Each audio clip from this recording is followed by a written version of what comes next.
everyone, Greg Meskel here from USA Water Polo. Good evening and welcome to the 2020 USA Water Polo Hall of Fame induction, aka the first time many of us have had to wear real clothes in about 9 months. Before we get started, a warm welcome to everyone joining us. We hope you, your families, your loved ones, everyone is feeling healthy and well during these challenging times, and that your holiday season is off to a good start. By now, you've figured out that this Hall of Fame induction isn't like any one you've been to in the past. For starters, we don't get a chance to be in the same room together. But just because we aren't together doesn't mean we can't virtually have a great evening honoring some of the greats in the game of water polo.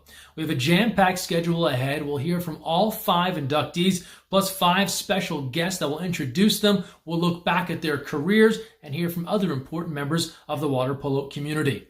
Don't forget, if you're watching live on Facebook or YouTube, stay active, get in those comment sections, connect with your fellow viewers, cheer on your favorite inductees. You just might run into someone you know. Well, let's get it going, and to kick things off, we'll welcome in the CEO of USA Water Polo for an opening address. Here's Chris Ramsey. Welcome, everyone, to USA Water Polo's first Hall of Fame via Zoom. And I have to say, although it's terrific that we can all get together in this pandemic in any way that we can, I miss seeing all of you. I miss the experience of getting past Hall of Fame members together to induct this terrific new class that we have today. I know it's been a very hard year for everybody. It's certainly been a hard year at USA Water Polo without training and competition going forward. But I do know that Hall of Fame is one thing that singles out what we remember and what we value. And having all of you here to celebrate this induction of these outstanding candidates is part of what makes USA Water Polo special. I hope you'll all stay with us today for what I think is going to be a very moving set of presentations on some of the greatest athletes, administrators, and officials that have ever graced our sport. Thanks, Chris. Appreciate you joining us here tonight. And now let's talk Hall of Fame. Now, every time we have a Hall of Fame class, we get a chance to recognize some excellence in the sport of water polo, but we don't always get a chance to break down the process. How do these people get selected to the Hall of Fame, the nomination process, the voting, etc.? With that in mind, who better to help us than the chairman of the USA Water Polo Hall of Fame Committee, Brent Bolender. Brent joining us now. Appreciate you taking some time. For starters, just tell us who's on the USA Water Polo Hall of Fame Committee and how do you determine nominations that then get a chance to become inductees? Well, the Hall of Fame itself was started in 1976, and then it dropped off in 2004, and then it's resurrected in 2010. And so we've had members, but currently at this time, I'm the chairman of it, and I was elected in the class of 2001, and I've been on the committee since it was formed. Also on the committee is Scott Schulte, who is kind of the administrator for New York Athletic Club. He has been on it since we started it also. He came into the Hall of Fame in 2001, as I said. Dion Gray became a Hall of Fame member in 2003. She was 14 years on the national team, and she has been on the committee since its formation.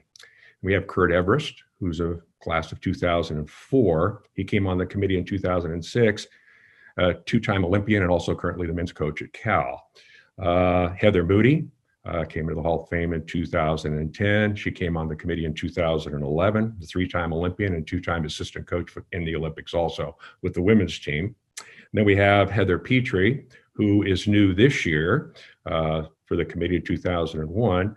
Cal grad, 4-time Olympian, 2018 Hall of Fame member. And then Brenda Villa, who is Stanford grad, 4-time Olympian. She came into the Hall of Fame 2018 and became a member of this committee in 2019. And our latest person is Adam Wright, UCLA men's and women's coach, 3-time Olympian, 2019 Hall of Fame member, and on the committee. This is first time through 2020. And we have initial calls, group calls, conference calls, where we talk about the former people who are still on the list and discuss them, and then we discuss the new individuals. And then at that point in time, we will break, give everybody a chance to look over all the information that we've collected. And then after a couple of weeks, we will do an initial vote. And it's not done collectively, it's all done separately. So it's not, we've already talked about the candidates, and now people will vote. And those votes will come to me. And then I will look them over, and we have 8 members. If 5 members concur the individual should be in the Hall of Fame, then we push that name forward then to the board of directors. As far as the members of the committee or any member of the Hall of Fame, the section in U.S. Water Polo under programs has excellent information with bios of any and all members that are in the Hall of Fame. Plus, they also have nominating papers there. So it isn't just this group coming forward with names. It's also outside individuals who can submit nominations or contact a member of the Hall of Fame and request that they be considered. You know, whether it's the Water Polo Hall of Fame, the NFL, NBA, everyone loves to throw out names. This person should be inducted, that person should be inducted. But for the water polo community, Brent, what makes for a great nomination? One of the things is they have to be off the national team for 5 years. So automatically, ex-Olympians are going to hit. They're going to be hit. They've been off the national teams for 5 years. They've been out of it for a quadrennial. And they've been on the Olympic team maybe 2 or 3 times. Those are the ones that are going to hit up right away. We do consider gender equity. So you might have, and it's happened where we might have 3 or 4 men who come up all at the same time and no women on the other side. And I know U.S. Water Polo is very big on gender equity, so sometimes that might present a little bit of a problem. But I think with players, in all honesty, it is the Olympics, it is the Nationals, it is FINA. Those are the things that are probably going to get weighed a lot more. Once they're nominated as a player, they're on for 5 years. And if there isn't a groundswell, if there isn't like at least 2 votes or 3 votes towards that person after 5 years, we kind of remove them from the list because we have other names that are going to be coming in. Coaches have to coach for 25 years, no matter what. And at this point, I think we've had some good coach nominees. I think that there are still some more that are going to be coming up. And there are people who are very strong advocates for coaches. We all love the medals, the championships, the big results. But Brent, why is it so important to make sure we recognize the history of the sport with things like the USA Water Polo Hall of Fame? You know, there's so much more to it. I mean, an athlete makes the Olympic team. That's sort of the end product. It's not the beginning of. And so there are many people who've helped along the way. Of course, parents, there's no question, and fellow teammates, yes, but there were also coaches that were there. There may have been financial supporters to help them out. On the women's side, the women didn't have any money coming to them until really they got into the Olympics. So there had to be financial backing behind that. And I think those are the people that need to be recognized. The person who worked all the national, like a Barbara Calabas, worked all the tables all those years. I mean, that's certainly a contributor and certainly should be recognized. But if you just left it to athletes, those people would never get the notice that they actually deserve because they're the backbone of what we do. There's no question. So, Brent, thanks for being here. Appreciate you explaining the process. And now you know, if you want to nominate someone, you know the steps to take. After this show is done, no reason you shouldn't start getting your nominations in for the class of 2021 for the USA Water Polo Hall of Fame. We've got a lot more to go. We're going to hear shortly from our inductees. Don't forget, before we hear from each inductee, we'll hear from a special guest introducing them. We'll also have a great retrospective look back at their career. That's on the way shortly. Also, one thing that's missing here by not all being in the same room, if you've been to past Hall of Fame inductions, you know that every inductee receives a jacket and a ring, as you see pictured here. Don't worry, those are on the way in the mail. The inductees will be getting them shortly, and we hope to see them at the 2021 Hall of Fame induction, decked out in their HOF gear. Also, as our show continues tonight, keep an eye out for our 4 Water Polo Tough spots. We launched our Water Polo Tough campaign back in October, and the 4 spots, they take a tongue-in-cheek look at a tough activity, only to be upstaged by something that we know is much tougher, our favorite sport of water polo. You can learn more at waterpolotough.com. Speaking of water polo tough, our next guest has put in decades of hard work as both a player and coach, earning multiple NCAA championships for Stanford University and coaching several future Olympians. an inductee to the 2019 class for the USA Water Polo Hall of Fame. His speech last year showed such passion and genuine love for the sport. We asked him to come back and give a welcome to our new class of inductees here at the USA Water Polo Hall of Fame. Without any further ado, I'll pass it over to Stanford women's water polo head coach John Tanner. JT? Hey everyone, it's JT from Stanford. Before coaching here, I was 12 years at the University of the Pacific where I coached men's water polo and swimming. I was also a part of the coaching staff for the men's national team at the Barcelona and Sydney Olympic Games. Last summer, Greg Mescal and the team at USA Water Polo put on an amazing event to honor our Hall of Fame induction class and also to join together inductees from previous classes, men and women whom I have looked up to back when I was a player and now as a coach. It was also a really cool event because my family was able to be there and the amazing coaches that I work with every day came to be a part of the event. It was also wonderful to reflect back on the players, coaches, and teams with whom I have worked. People like Brad Schumacher, an Olympian in both water polo and swimming. Brenda Villa, Maggie Steffens, two of the greatest players in the history of our sport. But as much as anything, June 7th, 2019 was an amazing experience because I got to share the stage with and actually follow directly behind Jessica Steffens, the greatest team first, defense first player I've ever seen play our sport. Jessica actually started playing in the 1990s, before women's water polo was an NCAA championship sport and before it was a part of the Olympic program. Jessica would tell you, though, that her greatness was all a matter of her family and her teammates. Women like Kim Hall and Heather West, who vaulted her onto those Olympic podiums and onto the stage for that Hall of Fame induction. Look, I'm sorry to this class that you won't have the opportunity for that in-person experience that we did last year. But I can tell you, there are a whole lot of people who told us, look, it was a Friday afternoon, it made it really hard to come up there. The location, the travel, there's just a lot of logistics. There won't be any problems like that. There'll be no obstacles to people joining in. Everyone in the world will have the opportunity to join in your celebration. And I'm willing to bet that there's a 10 and under or 12 and under player who will be online watching these festivities and will find somebody as a role model, someone who will serve as a beacon in their career to help vault them to become a member of the USA Hall of Fame, someone who will see what's possible within our sport, what's possible within USA Water Polo.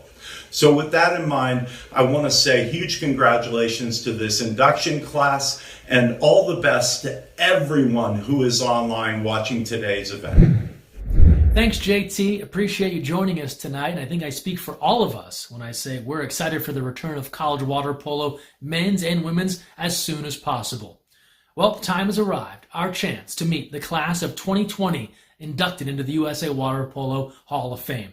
Let's kick things off with Gavin Arroyo, introduced by his longtime teammate, three-time Olympian, and a fellow Hall of Famer, Wolf Weigo. Hi, I'm Wolf Weigo, and it's my pleasure to introduce Gavin Arroyo tonight. Gavin has been a loyal friend, teammate, and opponent as a player and a coach for over 30 years. And he's really learned from the best players and coaches all around the world, spent a lifetime of learning, always wanting to improve his game and his coaching techniques. And the sport of water polo is really in a much better place because of Gavin and all he's done for the sport. Please watch this video on Gavin Arroyo. One of the best aquatic athletes to come out of SoCal in the 1990s, Gavin Arroyo gravitated to water polo, playing his college ball at the University of California, Berkeley. Arroyo's impact with the Bears was immediate, as he powered the team to 3 straight NCAA championships, including an undefeated 1992 campaign. At the same time, he developed into a force with Team USA, making his Olympics debut in 1996 and returning for a second tour at the 2000 Games in Sydney. He helped Team USA to a FINA World Cup crown in 1997 and became a mainstay abroad, enjoying his 7-year career in Spain and Greece. He remains heavily involved in the sport today in his 14th season with Long Beach State, alongside serving as the ODP Technical Director, helping implement a variety of fundamentals over the last 20 years. Gavin could do great things in water polo during his freshman year at Cal in 1990. I knew he had great physical attributes. He was tall, he was extremely fast, but I didn't know him as a teammate. And during that first season, I witnessed a guy that was incredibly disciplined in his approach to the game. He was extremely determined in improving his skills both mentally and physically, and he was relentless in his pursuit of success. I first met Gavin when I was 15 and he was probably 16 years old. We were playing on the national youth team, and then we played on the junior team and senior team up through then. And Gavin was always just one of the hardest workers, loved water polo, always trying to improve, and just a great person to have around. I think for me, a defining moment for Gavin on the national team was in the '97 FINA Cup when we were in the semifinals against Russia, and Gavin scored a huge goal. It was just a great shot and put us up by 1, I think, and really helped us win the game. And for me, he had always been great on defense, great counterattack player, but his offense really started to come along, and he was a reliable scorer for the national team. Back in our junior team days together, we happened to be on a junior team trip that was traveling from Budapest. So our mode of transportation on that trip was a Class 2 train in the middle of summer. So this class of train obviously did not have any air conditioning, and needless to say, it's about 85, 90 degrees out, it's humid. You know, if you're gonna be hot, why not get hotter? So Gavin had this idea of, let's throw our parkas on and just sweat this thing out, which sounds so ridiculous. But at the time, Ricardo Azevedo was our coach, and he came by and saw Gavin and a few of us with our parkas on and just absolutely lost it, which is always funny to see. But going through some of my pictures from those times, this is a little throwback to what that day looked like. And you can see in true Gavin form, he is finding joy in tough times. I've been able to watch Gavin's career progress from a high school athlete through college, professional athlete and national team and Olympian. And I think it's great that he's stayed in the sport, he's giving back, he's coaching, he's gotten so much information from all the coaches and all the teams he's played with through the years. And now he's able to give that back to the younger players who are out there today on the national team and in college. He's been coaching a lot of young players. He's in it for his career to be a water polo coach. He's had so many great coaches coach him, and now he's passing that knowledge down. And these athletes are going to learn from him what he's learned from his coaches, and the sport will continue that way. Gavin has influenced younger generations of water polo players, specifically by the position that he played. As a center defender at the highest level, that position is typically filled by someone that's big, 6'6", 250 pounds. Gavin was long and lanky, but he was probably 200 pounds at the time. He had decent height, but nothing like a lot of the guys that preceded him. And with his quickness, his legs, his ability to defend with movement, I think helped to redefine that position for those that followed. He's a funny guy, he's self-deprecating, just really relaxed and comfortable. One of the guys, always a pleasure to have around, always fun to be around. I played with him professionally in Greece, not on the same team, but we were both in Greece playing professionally at the same time. And it was great having him there, the companionship. Gavin's really passionate about the game. He's learned a lot. He's a great person. He's passing all that stuff down to the younger generations by coaching the youth team, the junior team, the college team, the national team. He's really putting his imprint on these younger players, When I first heard that Gavin was getting inducted into the USA Water Polo Hall of Fame, I was excited, and not because I had an opportunity to be his teammate or I call him my friend, but because he was getting recognized for his contributions and his efforts. And that's not common for a center defender.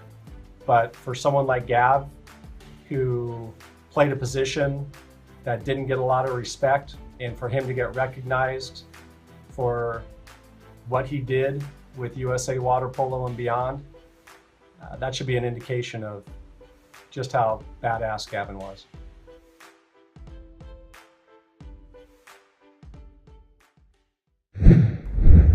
Hi everyone, this is Gavin Arroyo coming at you from Long Beach, California. Just want to thank the selection committee for choosing me to be part of this amazing class of 2020. Gary Robinette, Bruce Weigo, Kelly Rulon, Elsie Wanger. There's a lot of greatness in this group, a lot of history. So I'm real fortunate to be part of this group.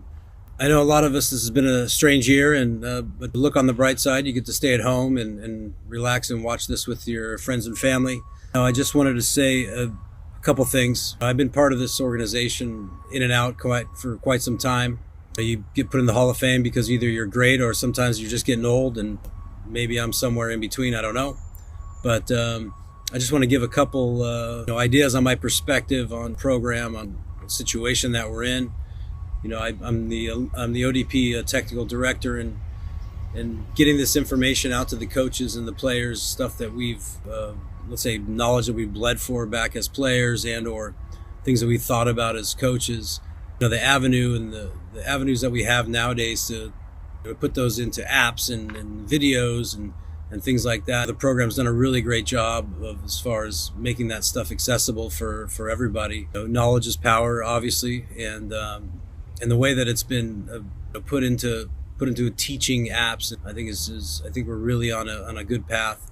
Not to mention the resources that have been put into infrastructure with the younger team. I've been able to coach the cadets and the juniors and World University Games team, and now with the senior team. All the stepping stone, all the pieces there are available. So I feel really good about where this program's going. We didn't have that kind of structure, obviously, when I was going through. And I think, especially on the men's side, you're going to see some success based off that infrastructure in a pretty short time. So we can go on and on about this stuff, but it is a labor of love for me. This program means so much to me. I truly feel we're just missing a couple things to bridge the gaps and meddling on a consistent basis on the senior level. I'm really thankful again to be part of this group, and I want to thank all the coaches that I've ever had. I've had a lot of them. After playing overseas for 8 years, high school, junior teams, etc., senior teams, coaches put up with a lot, and coaches really care. So I thank you for all the information that you've forged through me throughout the years. I also want to thank my family for putting up with the labor of love that we all know can take us away from things at times. And again, the selection committee. We're a small community, and I know a lot of you, and I thank all of you for the recognition, and go USA. Take care. Good night.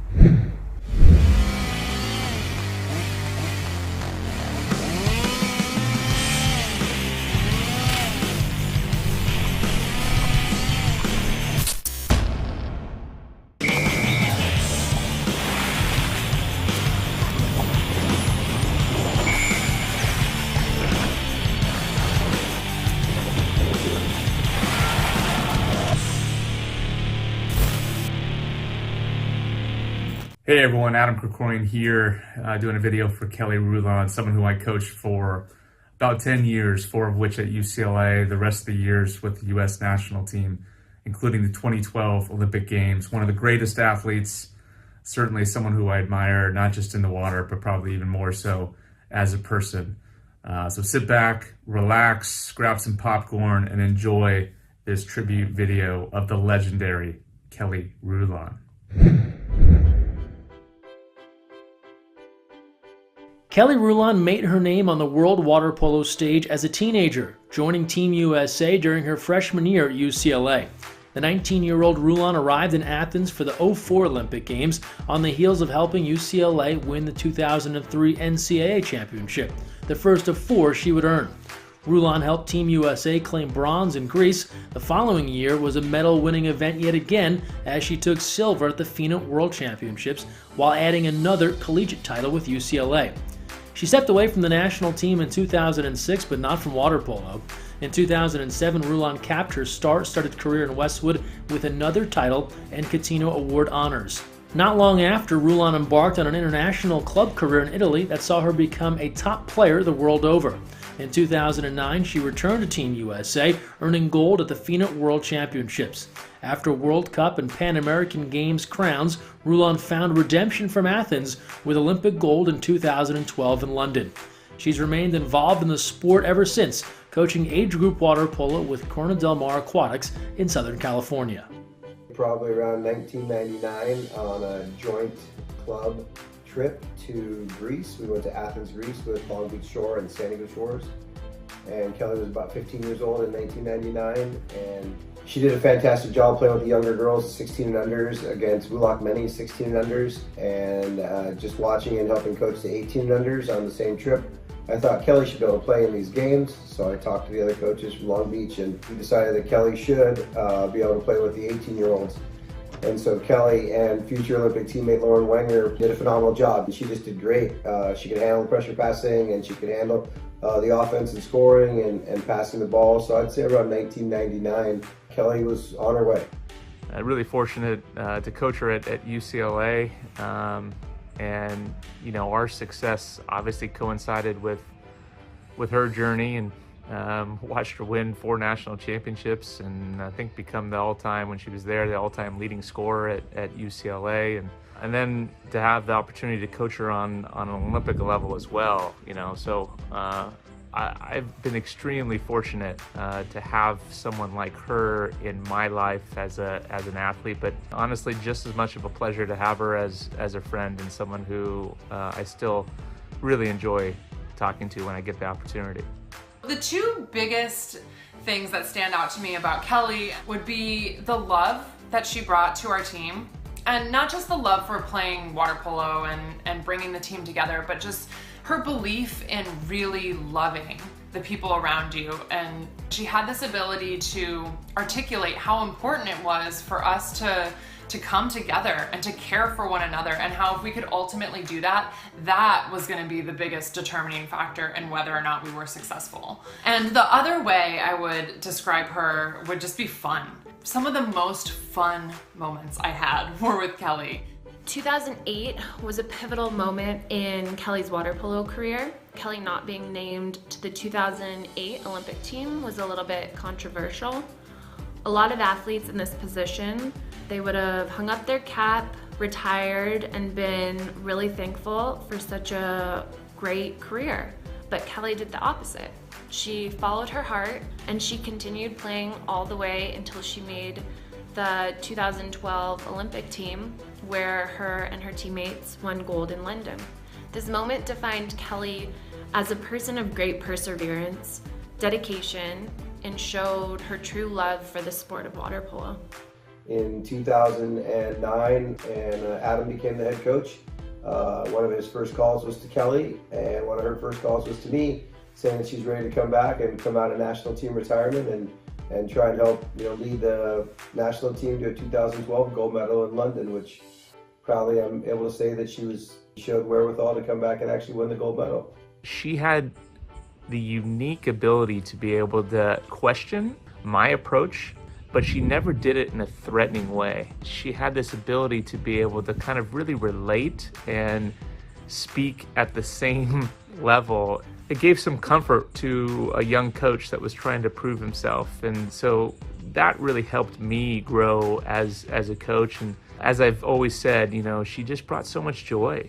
Her ability to balance a high-powered corporate job, her family life, and remain a positive and influential presence in the coaching world is not only impressive, but it's an example to all the young women playing water polo out there that she has and continues to coach, lead, and teach the younger generation of women to strive for their goals through sport.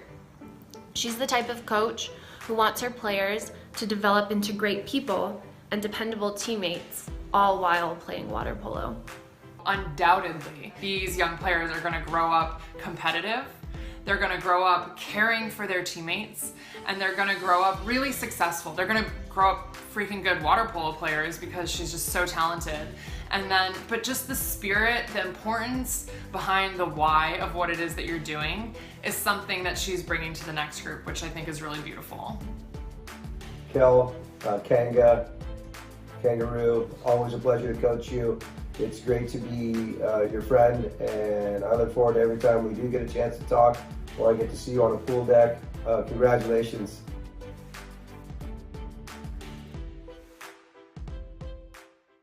Hi everyone, I just wanted to say thank you very much for the induction into the Hall of Fame. It's quite an honor, and I'm thankful to be part of such a great group and a great organization.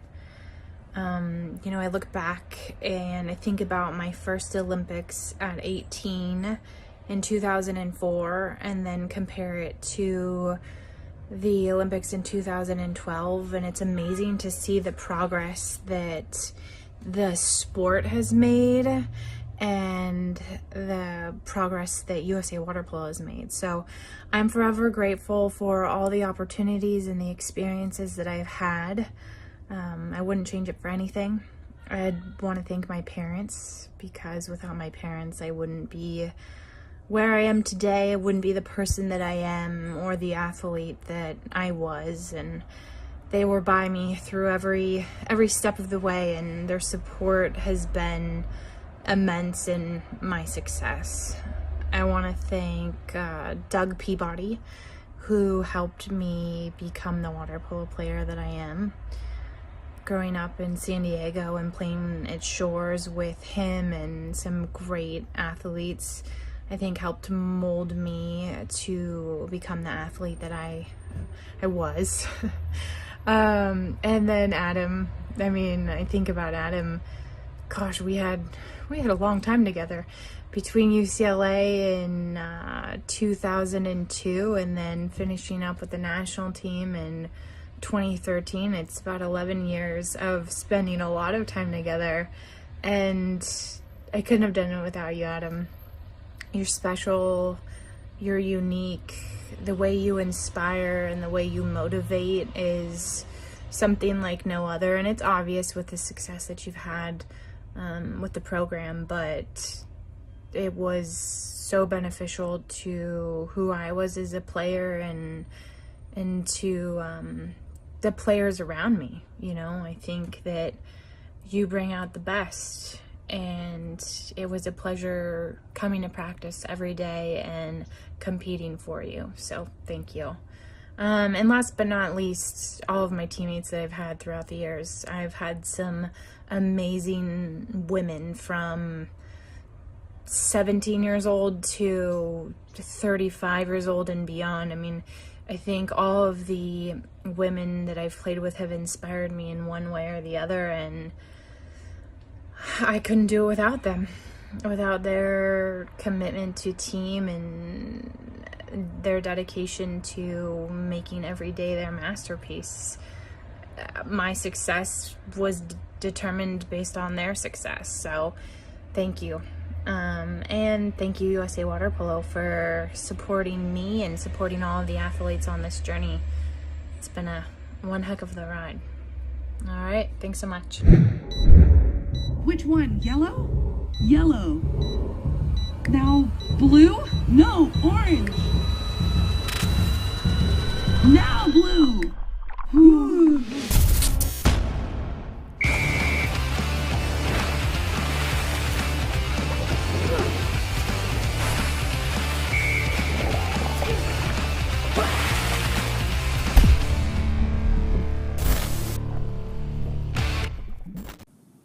Hello, my name is Dr. Bob Korb, and it's my pleasure to introduce Gary Robinette as a 2020 inductee into the USA Water Polo Hall of Fame. I've known Gary for over 30 years, both as a colleague on the pool deck and as a friend away from the pool.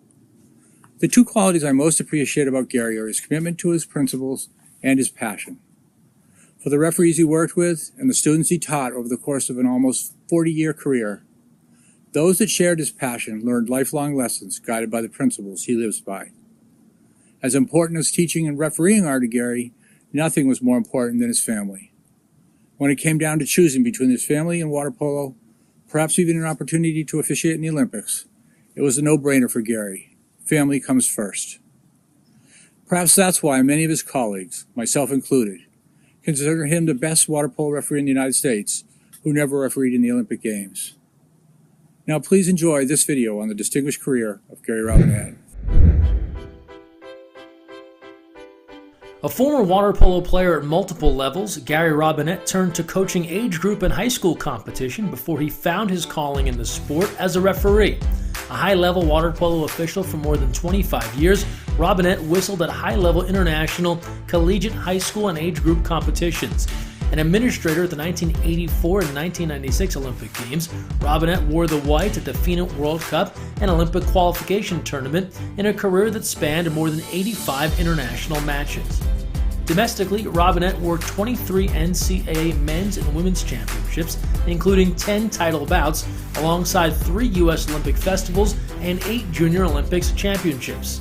Long involved in referee development, Robinette has held roles within SCAF, OSCAF, and the MPSF. He remains involved in the sport today, officiating girls high school water polo, and as a member of the American Water Polo Collections Committee. Gary began his water polo when playing at Lakewood High, and he reminded me that I had coached him in his last year there as a coach-teacher.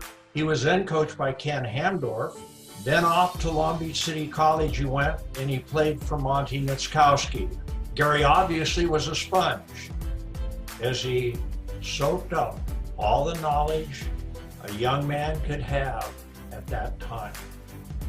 This young man could not have played for a better group of coaches, absorbing so much about water polo that he soon became a referee. As I first came into the referee ranks, this was a gentleman already reffing at a very high level and really willing and able to share his knowledge of officiating water polo to me.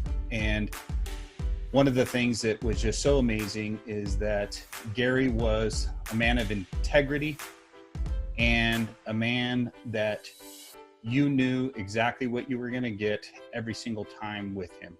Gary exuded such confidence in the game that he officiated, and on top of that, he had such respect, not only from fans and coaches, but he had such respect from the players in which he officiated. He was amongst not only the 2 or 3 top referees in the United States during that period, but certainly one of the top 10 referees in the world during that entire span as well.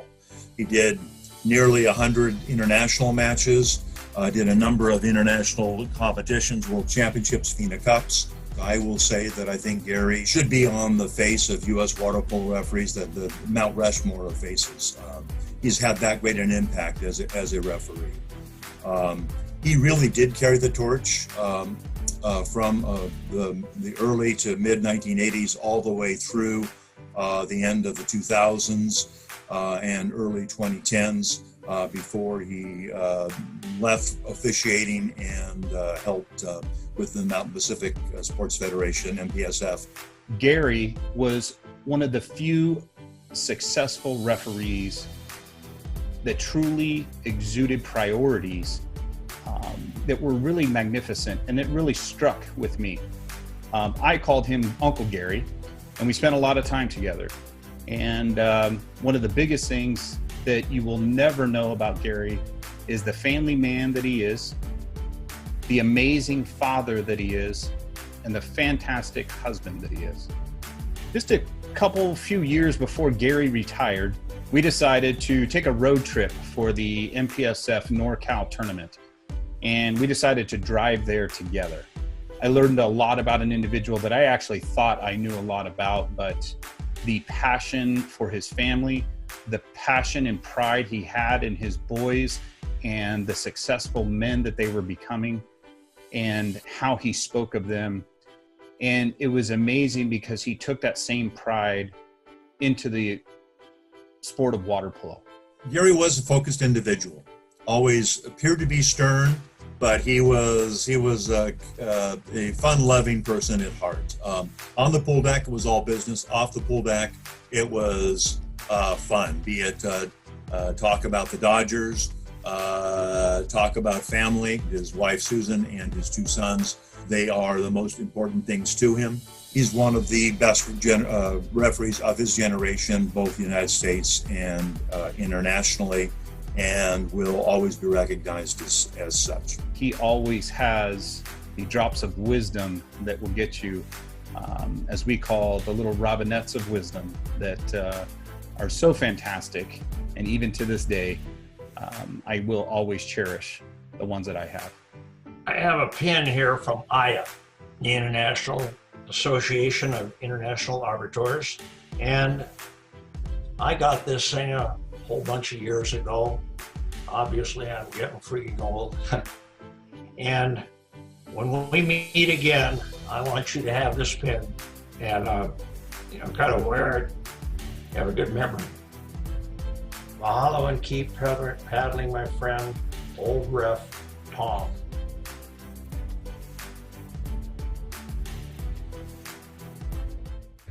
Greetings. It's beyond my wildest dreams and expectations that I would be asked to be inducted to the United States Water Polo Hall of Fame. This is unbelievable. I am so honored and so humbled to be a member of the class of 2020. Thank you, United States Water Polo. I also want to thank the organizers of this virtual induction. I know it's a lot of work behind the scenes, and I applaud you for what you're doing. You know, we cannot follow our passions or dreams without support, and we have to have that constant support. And I was so fortunate to have the support from my family, so I could follow my passion, that of water polo. To my wife, Susan, thank you so much for the encouragement and support you gave me so that I could follow that passion.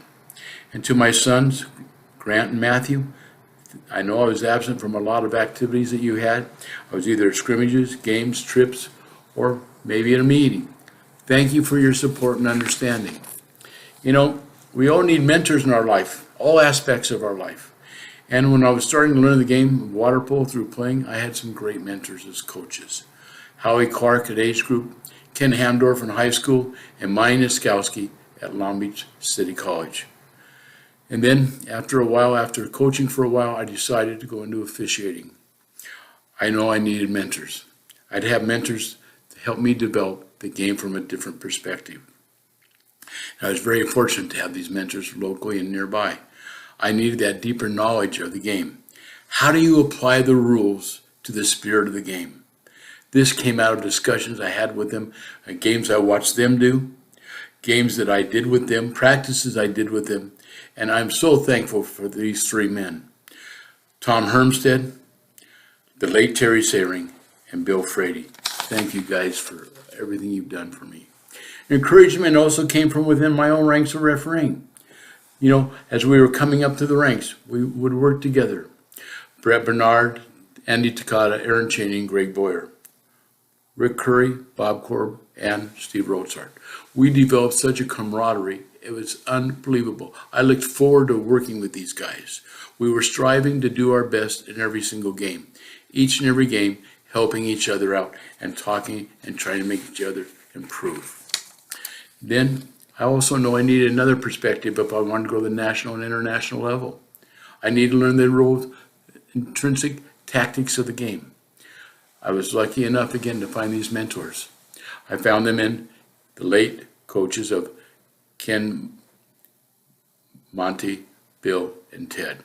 That would be Ken Lindgren, Monty Niskowski, Bill Barnett, and Ted Newland. After practices and after scrimmages, I would sit down with them and they would give me all the time and knowledge that I needed. They would sacrifice everything to answer my questions. They wanted to help me improve my understanding of the game.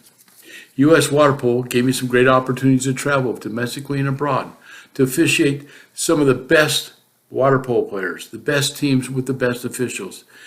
It's a great memory, something I'll never forget. And I'm so thankful to U.S. Water Polo for that. I'm so honored and I'm so humbled by being inducted in the United States Water Polo Hall of Fame, class of 2020. Thank you.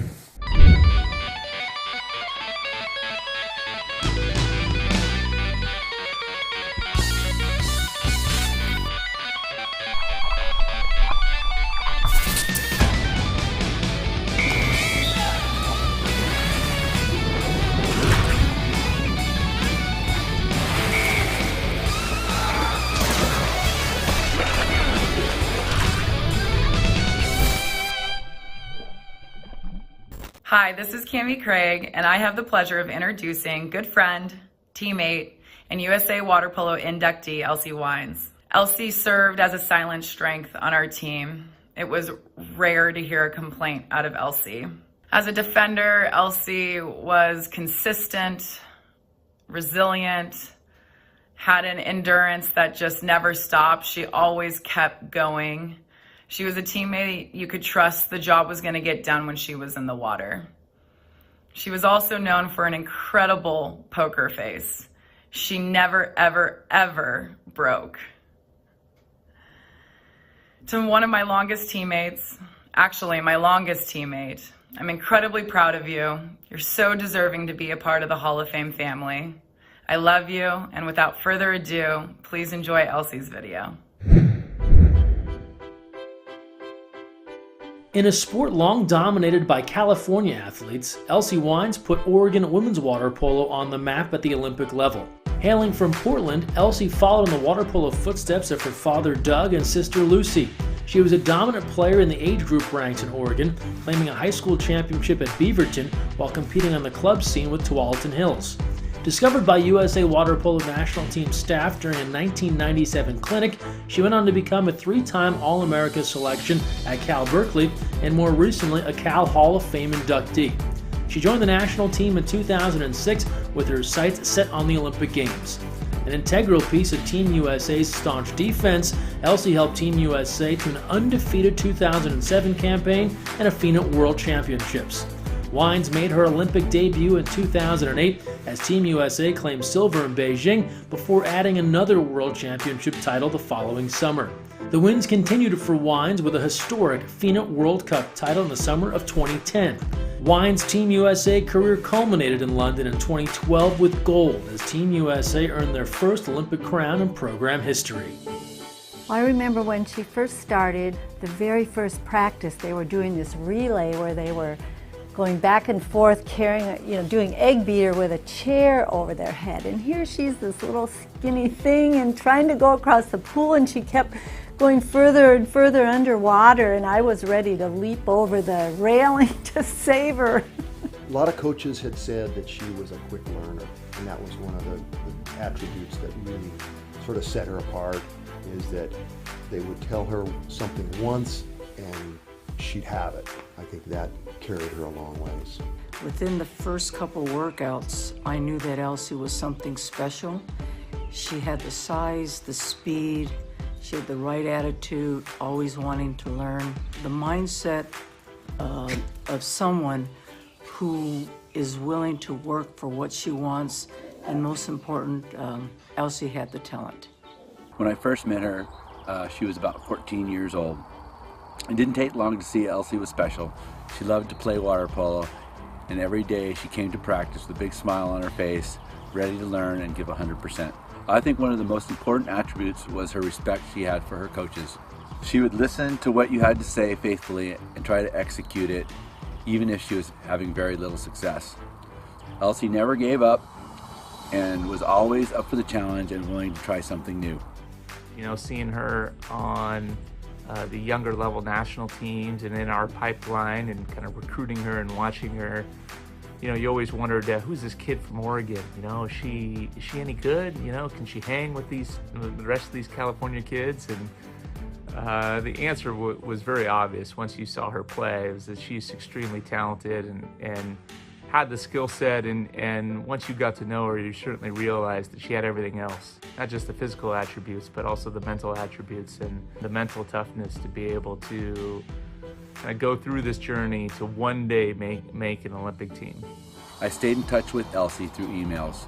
I would encourage her to keep up her grades, stay motivated during swim season, and to try to be a leader on her team. At the end of each correspondence, I would end it with Beijing 2008.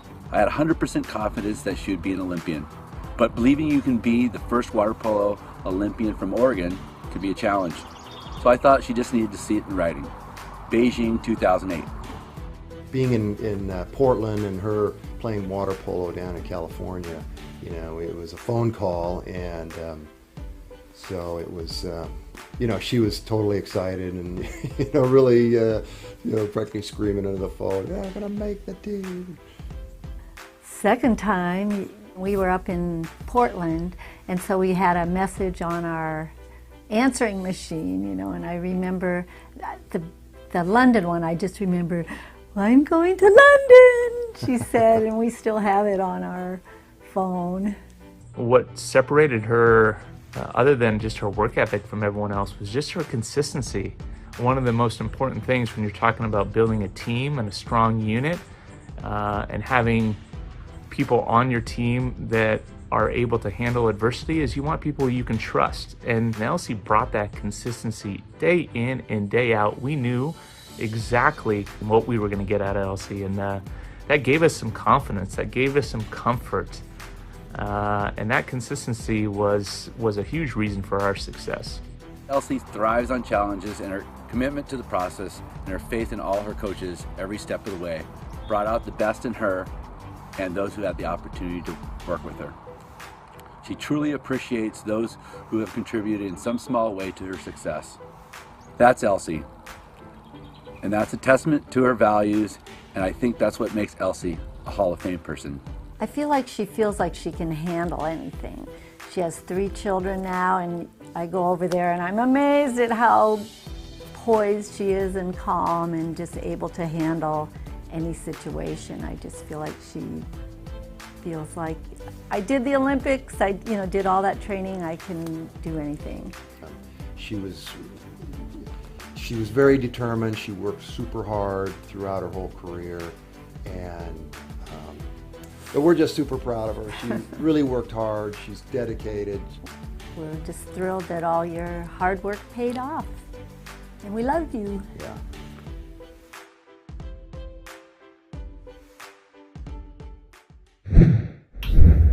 Hi. First, I'd like to congratulate my fellow Hall of Famers. It's a great honor to be inducted alongside this amazing group and to be joining all the amazing members of USA Water Polo's Hall of Fame. I'd like to thank USA Water Polo and the Hall of Fame committee for this induction and for making this event happen. I know these are unprecedented times, so I'm sure this is the first video induction, so thanks for making this happen. I wouldn't be getting inducted without a lot of help and support from many different people, first off being my coaches. I was lucky to have so many wonderful coaches throughout my career, and they all were really instrumental in my journey.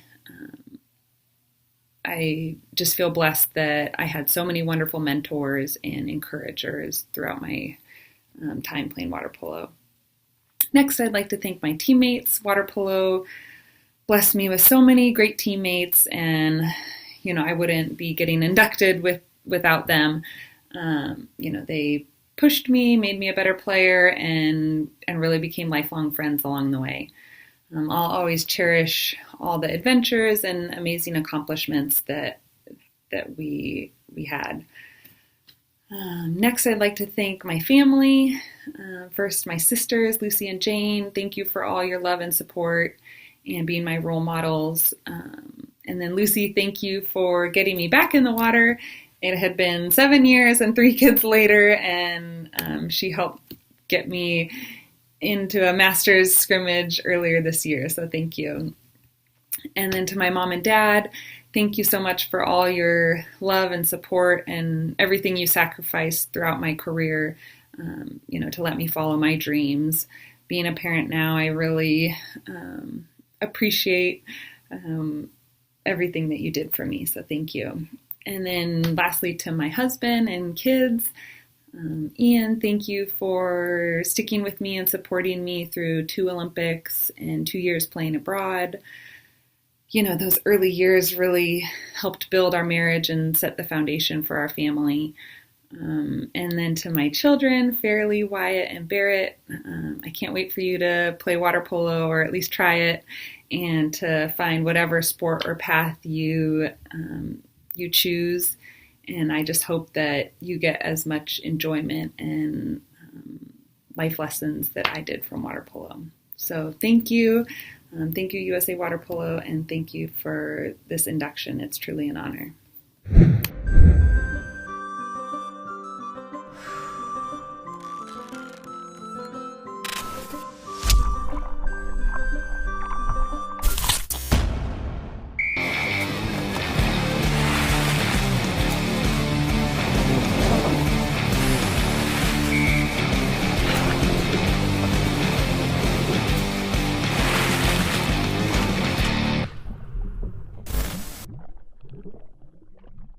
Hi, I'm Dan Sheridan, and it's my pleasure to introduce Bruce Wygo as the next inductee into the USA Water Polo Hall of Fame. I've known Bruce for over 3 decades. During that time, he's had an incredible impact for the sport. Please watch this special tribute to him now.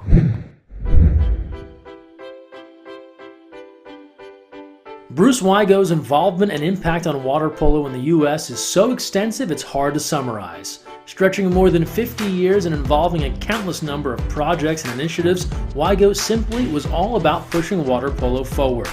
He was introduced to water polo in the late 1960s after initially focusing on swimming. He circled back to the sport of water polo as a coach, collegiate referee, and zone chairman. Then Wygo volunteered to take on the role of USA Water Polo Executive Director in the 1990s, an assignment that would last over 12 years. In that time, Wygo and a host of dedicated volunteers took on a variety of projects.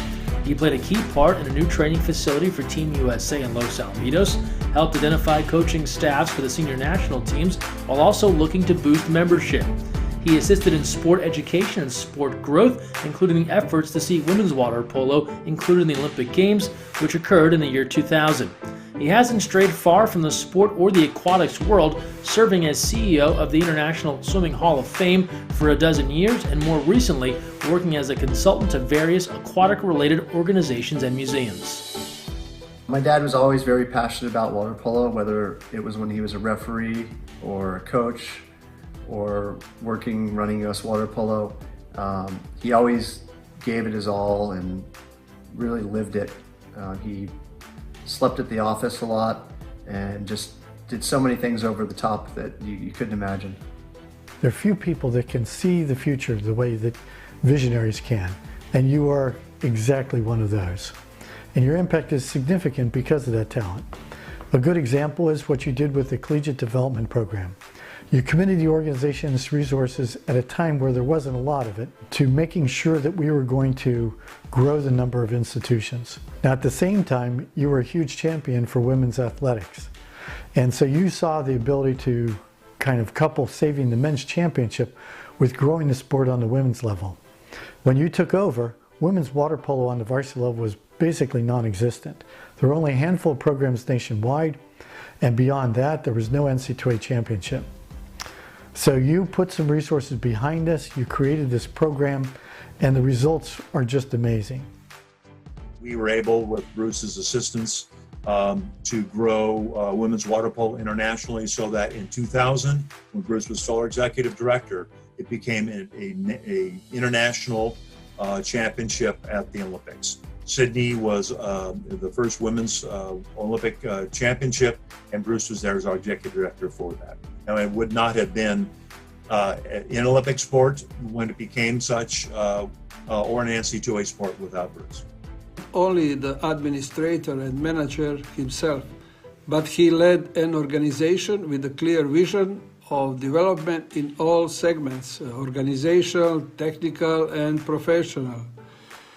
Dedicated to his work with exceptional work ethics, he showed the great potential in innovation and promotion of water polo, and we saw that he was also helping the development of complete water polo movement in the United States and around the world.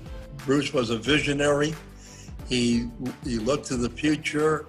One of the big things was he came up with a way to, to fund both the national program and the zone programs. If we didn't have that, I mean, you wouldn't have had any of the, I think the huge growth of the sport. You were willing to do any job, no matter how small, make any sacrifice, and launch any kind of idea to be able to turn the organization around. And believe me, you had plenty of ideas to do that. But you did this with always not trying to take the credit yourself. It meant doing anything that was necessary. It was just a tremendous example of such terrific leadership during a very difficult time. I think you, like any great leader, understood that it wasn't about you. It was about the organization, and you always put that forward. No matter what Bruce has undertaken, first in water polo as our first executive director, then for I think another 13 years as the International Swimming Hall of Fame CEO and president. He was able to grow that organization when it was in dire straits and put it on strong financial funding. He was the consummate professional. He was the face of aquatic sports. As tireless as he was for water polo, he was even more focused and dedicated to his sons, what their success needed to be, and what they needed to be successful. He helped us stay afloat and build the sport through his love of it and his desire to work for it. I can't think of anybody who was more deserving of being in the U.S. Water Polo Hall of Fame. He's done so much for the sport behind the scenes. He's done so many things that people would never know, and it's a great validation of all his hard work. So congratulations on being inducted into the USA Water Polo Hall of Fame. It's a big deal. You have a lot to be proud of, and I'm sure you're not going to stop doing what you've been doing to make the sport better every day. So savor the moment and enjoy it.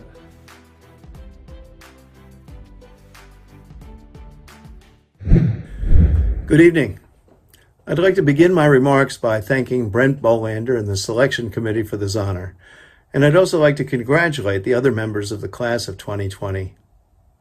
For the past 15 years or so, I've been working in Fort Lauderdale with the International Swimming Hall of Fame, so I understand that this recognition is not really about me, but it's about how I got here, and it was only with the love and support of family and friends.